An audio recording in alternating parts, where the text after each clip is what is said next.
ہر مسلمان کو اس ویڈیو میں بتایا ہوا ایک ایک مسئلہ جاننا ضروری ہے، اس لیے کہ جو چیزیں ہم بتا رہے ہیں ان چیزوں کی وجہ سے روزہ ٹوٹ جاتا ہے۔ روزہ رکھتے ہیں اور مسائل نہیں جانتے ہیں تو ظاہر سی بات ہے کہ بہت مرتبہ ایسا ہوگا کہ غلط کر جائیں گے، روزہ ٹوٹ جائے گا کیونکہ مسئلہ آپ نہیں جانتے۔ اس لیے دھیان سے سنیے اور سمجھ لیجئے۔ نمبر 1، اگر کوئی شخص جان بوجھ کر کھائے یا پیے تو جان بوجھ کر کھانے پینے سے انسان کا روزہ ٹوٹ جاتا ہے۔ بھول کر اگر کوئی کھا لیا ہے یا بھول کر کوئی پانی پی لیا ہے تو بھول کر کھانے پینے سے روزہ نہیں ٹوٹتا ہے۔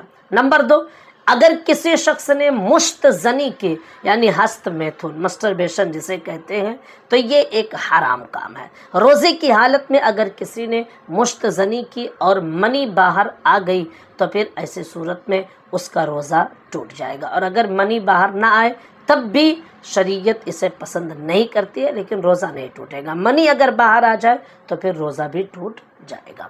نمبر 3، اگر کوئی شخص ناک میں دوا ڈالے تو ناک میں دوا ڈالنے کی وجہ سے روزہ ٹوٹ جاتا ہے۔ نمبر 4، بیڑی، سگریٹ، حقہ، سنگار یہ ساری چیزیں اگر کوئی کھائے پیے تو اس کی وجہ سے بھی روزہ ٹوٹ جاتا ہے۔ نمبر 5، اگر کوئی شخص غلطی سے کلی کر رہا تھا اور غلطی سے پانی حلق کے نیچے اتر گیا تو اس کی وجہ سے بھی روزہ ٹوٹ جائے گا۔ اس لیے کلی کرتے وقت اس چیز کا احتیاط کریں کہ منہ اوپر نہ ہو بلکہ نیچے ہو تاکہ پانی حلق تک نہ پہنچے، اگر کچھ گڑبڑی ہو تو پانی نیچے گر جائے۔ تو غلطی سے اگر کلی کرتے وقت پانی حلق کے اندر چلے جائے تو روزہ ٹوٹ جائے گا۔ نمبر 6، اگر کوئی شخص جان بوجھ کر منہ بھر کے وومیٹنگ کرے تو اس کی وجہ سے روزہ ٹوٹ جائے گا۔ یاد رکھیں کہ اگر خود بخود وومیٹنگ آ رہی ہے تو چاہے منہ بھر کر ہو یا تھوڑا ہو، کم ہو، زیادہ ہو، کیسا بھی ہو، روزہ نہیں ٹوٹے گا۔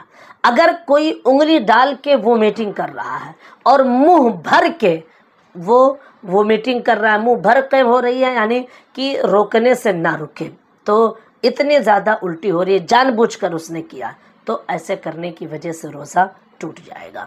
نمبر 7، کوئی عورت ہے کہ جسے روزے کی حالت میں ماہواری پیریڈ شروع ہو جائے تو اس کی وجہ سے بھی روزہ ٹوٹ جائے گا۔ نمبر 7، نفاس کی حالت ہو یعنی روزے کی حالت میں تھی، بچے کی ولادت ہوئی تو اب ظاہر سی بات ہے نفاس وہاں سے شروع ہو جائے گا، تو جب تک نفاس ہو اس وقت تک کہ وہ روزہ نہیں رکھ سکتی ہے۔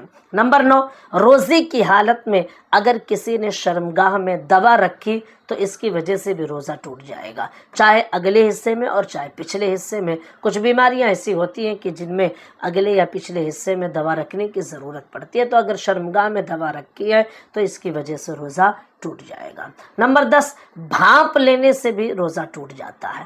سردی وغیرہ میں بھانپ لیتے ہیں دوائیوں کا یا پانی وغیرہ کا، وکس کا، تو اس کی وجہ سے بھی روزہ ٹوٹ جاتا ہے۔ نمبر 11، انہیلر، اس کا استعمال کرنے سے بھی روزہ ٹوٹ جاتا ہے۔ دمے کے جو بیمار ہوتے ہیں وہ اس کا استعمال کرتے ہیں لیکن اس کے استعمال سے روزہ ٹوٹ جاتا ہے۔ نمبر 12، بیوی سے ہم بستری اگر کسی نے کی تو اس سے بھی روزہ ٹوٹ جائے گا۔ شوہر کا بھی روزہ ٹوٹ جائے گا اور بیوی کا بھی روزہ ٹوٹ جائے گا۔ روزے کی حالت میں یہ جائز نہیں ہے۔ نمبر 13، شوہر اور بیوی میں سے کسی نے ایک دوسرے کو کس کیا یعنی ہونٹوں پر جو ہے کس کیا، ہونٹوں کو چوما، اس طرح چوما کہ شوہر کا لعاب بیوی کے منہ میں چلا جائے یعنی تھوک، یا بیوی کا تھوک شوہر کے منہ میں چلا جائے اور وہ تھوک اتر جائے حلق کے نیچے، تو اس طرح کرنے سے روزہ ٹوٹ جائے گا۔ اسی لیے پرہیز کرنا یہ زیادہ بہتر ہے کہ روزے کی حالت میں نہ گلے لگایا جائے نہ بوسہ و کنار کیا جائے۔